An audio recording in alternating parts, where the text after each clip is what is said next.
Y'all, I am back with a recap for Tia's new show, My Next Act, Season 1, Episode 7.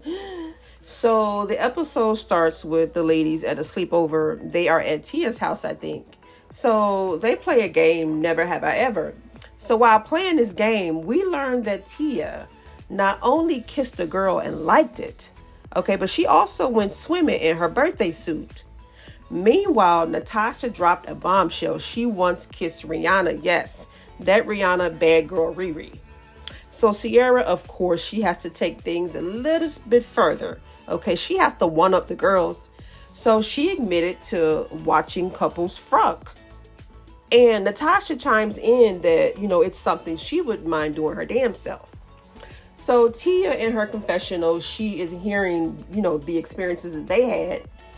And she said, I knew I was the innocent one in the group, but not by this much. So Tia is feeling like these busybody friends of hers have lived far more life than she has. Tia thinks that it's time for her to catch up. Once again, Tia thinks just because she hasn't participated in ratchet behavior that they participated in, that she hasn't lived life. She is comparing their experiences with hers, and now they're making her feel like she missed out on key moments of excitement, which is the farthest from the truth. Now, Tia has never went to a strip club, not even her own bachelorette party. Instead, they went out and they danced the night away, and they probably had a good time. But of course, these busybody friends of hers made her feel once again that she was missing out on something because she never been to a strip club. Neither have I. So these little friends of hers, they talk her into going to Vegas. Now, I noticed that Tia's perception of her friends and what they do, it motivates her to step out of her shell, which is good. But sometimes she does things and they want her to do and she's uncomfortable. Now, I can already tell that she succumbed to peer pressure when she was in school. These girls can talk Tia into just about anything. So now Tia is ready to go to the strip club with balls and cock in her face. Not that that's anything wrong, because it ain't. But she's going because her friends made her feel like she hasn't lived enough. And once she go to the strip club, that's life. Oh, I'm disgusted with them. Now, Tia, at her mature age of 47, in my opinion, she's trying to fit in. You ever see someone who tries to fit in so much that they end up standing out anyway? That's Tia. The more I see Tia interact with Natasha and Sierra, I'm beginning to see more of them in her than I see her in her. If that makes sense. I can't even see Tia. I see a woman who seems to be adjusting herself to what Natasha and Sierra want her to be. Tell me I'm wrong. So Tia agrees to go to Vegas, although she said it's triggering because she and Corey would always vacation there a lot. And she's afraid of rehashing old memories. But she decides to go and use the trip as an opportunity for growth and to create new experiences. Her words, not mine. Now, that could be a healthy way to move on, but it also, to me, and we are 7 episodes in, but this girl is pushing herself too hard. It's like she's trying to force closure. She's trying to rush the healing process, which is why in 2 years she has gone nowhere fast, because she is preoccupied with trying to get over Corey. Girl, just sit still, please. Instead of giving herself time and space to truly heal, which is what she wanted to do, but of course Natasha and Sierra got in her head. Because when you're healing, it requires a period of isolation. You sit in your emotions, you process everything that just happened. But when you're preoccupied with trying to avoid those feelings, whether it be dating, jumping into new things, or staying distracted, which is what Sierra and Natasha are keeping her distracted, that's not healing.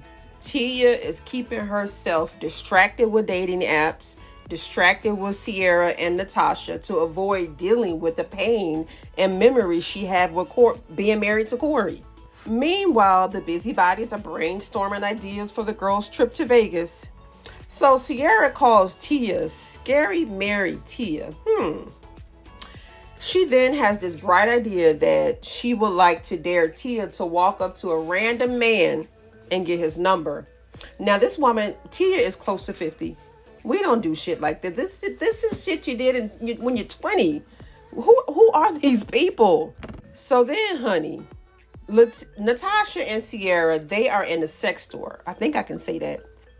And they called Tia on the phone. They're talking about nipple bubs, cock rings. They're making Tia a little uncomfortable and shy. So Natasha says to Tia, oh, you're going to get your second win. You're going to live a little. Good, Natasha, shut up. Her idea of living a little is very misguided. With friends like these, who wants enemies? Girl, I'm disgusted.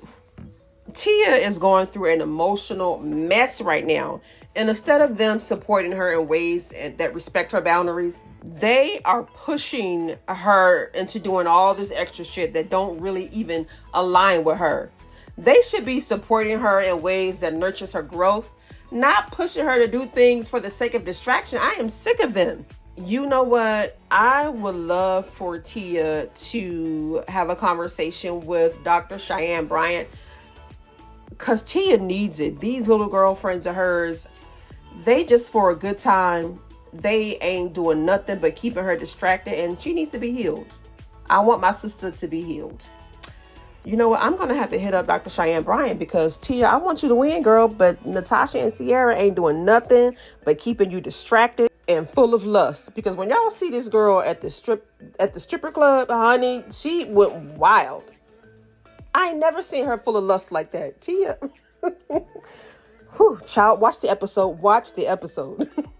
Girl, I had a good time just watching them, the strippers on TV. She was there. Okay, so can you imagine? She went off. And we ain't seen nothing yet, because the next episode, she goes off. And I'm a little concerned, because I really don't want her children to have to see what mommy was doing in the strip club. Meanwhile, Tia is once again caught in a cycle of guilt.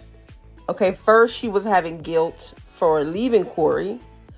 She is constantly questioning whether she's making the right decision, even when it comes to going out and having fun.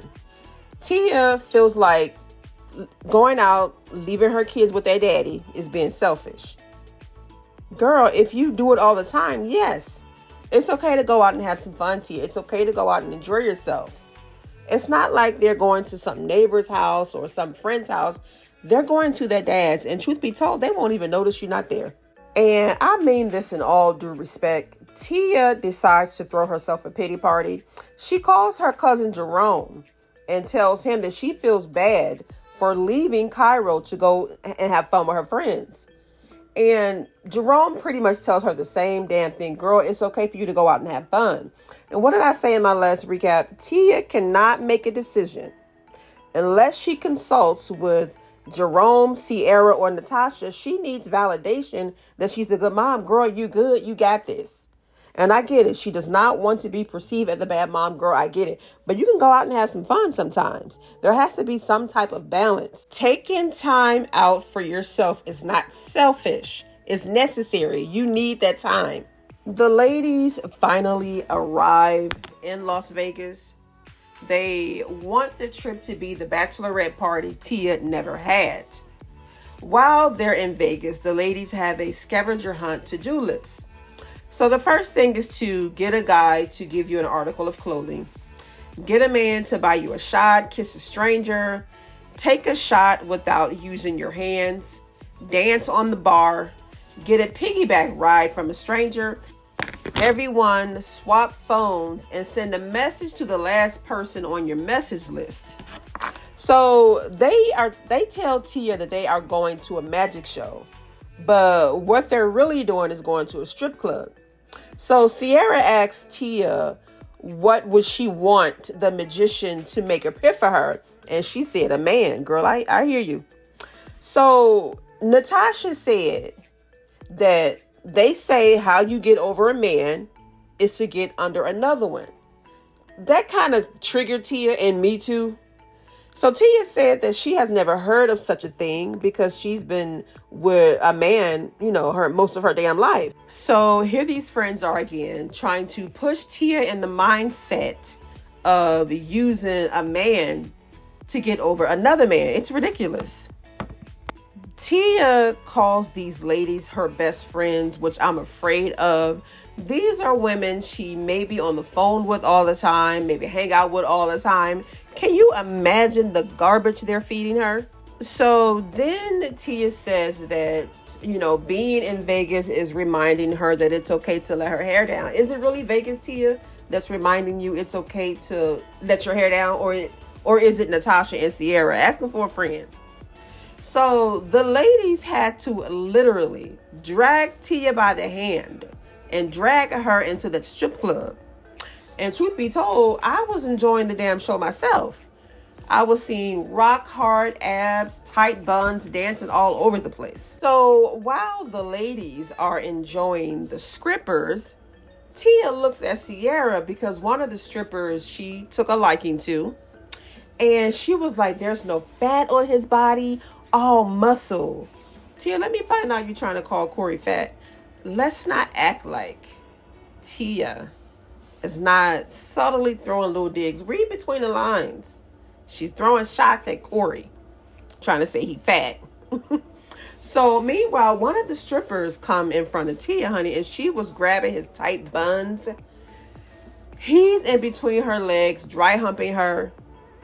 Now, Tia is worried about leaving her kids behind, but honey, you should be worried about how they see you on this footage. Grabbing this man buns in the palm of your hands. Nothing she did was a big deal, but it's a big deal because your children will have to see it on TV. And her friends are in their confessional and they are appalled to see Tia behave that way. Then had the nerve to say, who is she? She's the person y'all created. And y'all are she's the person y'all wanted her to be. Tia is then escorted to the stage by one of the strippers. She gets humped on, honey. Got whipped cream licked off her neck. He then puts some whipped cream on his chest and Tia slurps it off. And that's the end of the episode. And Tia, it's okay for you to explore, go out and have fun, let your hair down. But do it in the way that feels authentic to you. Don't go listening and doing things that Sierra and Natasha want you to do. Be your authentic self.